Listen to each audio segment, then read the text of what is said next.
পিটারসনের খুবই বিখ্যাত একটা বই 12 রুলস ফর লাইফ নিয়ে। মানে বইটার পেছনের মূল দর্শনটা আসলে কি, সেটাই নিয়ে আমাদের আজকের আলোচনা।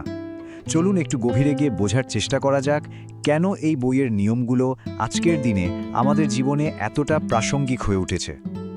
ব্যাপারটা কিন্তু বেশ অদ্ভুত, তাই না? মানে এমন একটা সময় আমরা আছি যখন কেউই নিয়মকানুন তেমন একটা পছন্দ করে না, সবাই চায় স্বাধীনতা। তো ঠিক এই সময়েই নিয়মকানুন নিয়ে লেখা একটা বই কিভাবে বিশ্বজুড়ে এত জনপ্রিয় হয়ে গেল? লক্ষ লক্ষ মানুষ কেন পড়ছে এটা? বইটার শুরুতেই একটা দারুণ উক্তি আছে, যেটা আসলে আমাদের মনের ভেতরের একটা গভীর দ্বন্দ্বকে তুলে ধরে। ব্যাপারটা ঠিক এই রকম যে একদিকে আমরা নিয়ম থেকে মুক্তি চাই, কিন্তু ঠিক তার পাশাপাশি আমরা সবাই কিন্তু একটা কাঠামোর সন্ধান করি, একটা গোছানো সুশৃঙ্খল জীবনের খোঁজ করি। তো চলুন প্রথমে এটাই বোঝার চেষ্টা করি যে নিয়ম মেনে চলার জন্য আমাদের ভেতরে এই যে একটা আশ্চর্যজনক ক্ষুধা, এটা আসলে কেন কাজ করে। শুনলে হয়তো অবাক হবেন, এই বইয়ের জনপ্রিয়তার পেছনে কিন্তু কোনো বড় মার্কেটিং কৌশল ছিল না। এর শুরুটা হয়েছিল কোয়ারা নামের একটা ওয়েবসাইটে দেওয়া একটা উত্তর থেকে। সেই উত্তরটা এতটাই ভাইরাল হয় যে বোঝা যায় মানুষের মনের গভীরের নির্দেশনা আর শৃঙ্খলার জন্য একটা অব্যক্ত চাহিদা লুকিয়ে আছে। আর সেই চাহিদাটা যে কতটা তীব্র, এটা তারই প্রমাণ।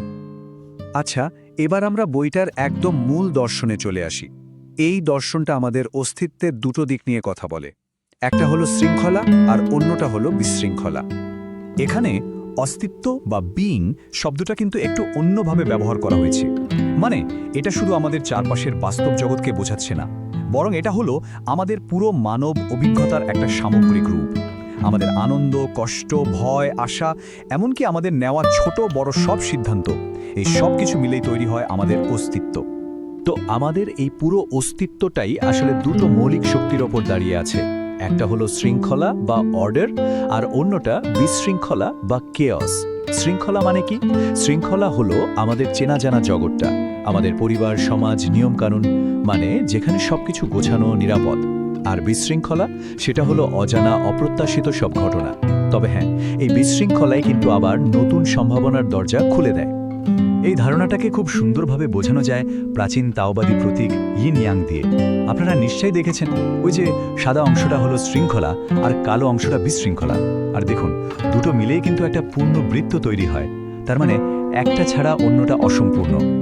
তাহলে প্রশ্ন হলো, সঠিক পথ কোনটা?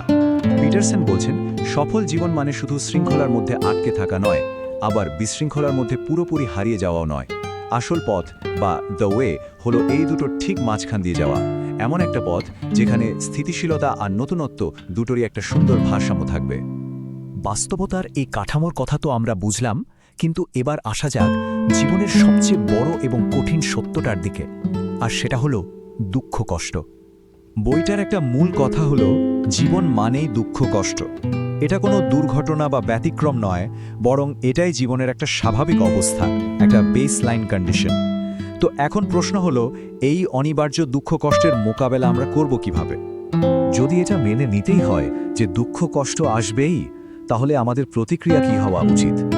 এর মুখোমুখি হওয়ার সঠিক উপায়টা কি? আমরা কি হাল ছেড়ে দেব, নাকি অন্য কোনো পথ খুঁজে বের করার চেষ্টা করব? আর এখানেই বইটা একটা খুব গুরুত্বপূর্ণ সমাধান দেয়। সমাধানটা হলো এমন কিছুর পেছনে ছোটা যা অর্থপূর্ণ, শুধুমাত্র যা সহজ বা সুবিধাজনক সেটার পেছনে নয়। Meaning over experiencing. তো এতক্ষণ তো আমরা বড় বড় দার্শনিক ধারণা নিয়ে কথা বললাম, কিন্তু প্রশ্ন হলো, এগুলোকে আমাদের প্রতিদিনের জীবনে কাজে লাগাবো কিভাবে?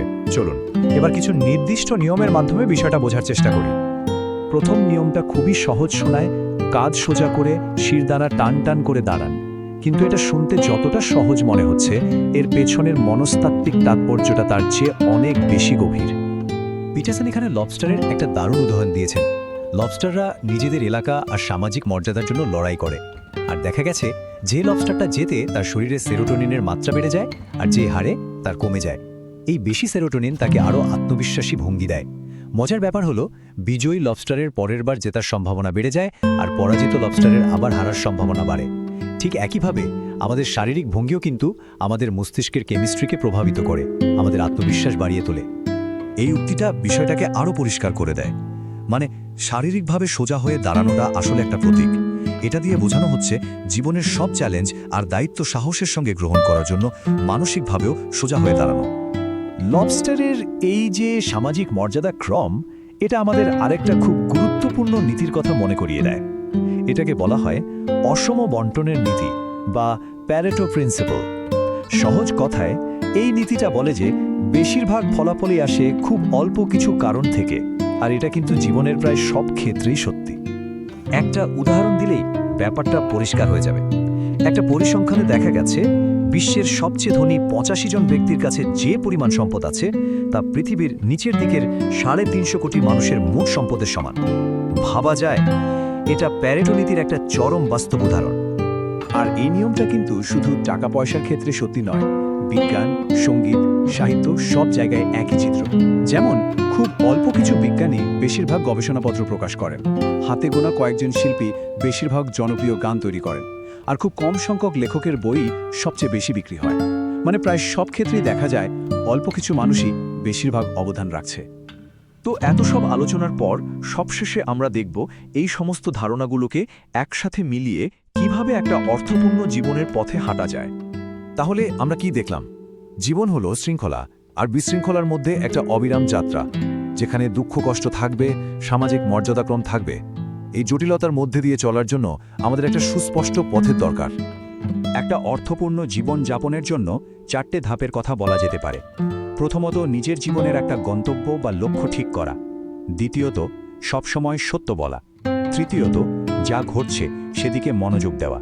আর সবশেষে নিজের ভুলগুলো চিহ্নিত করা এবং সেগুলো শুধরে নেওয়ার জন্য কন্টিনিউয়াসলি চেষ্টা করা।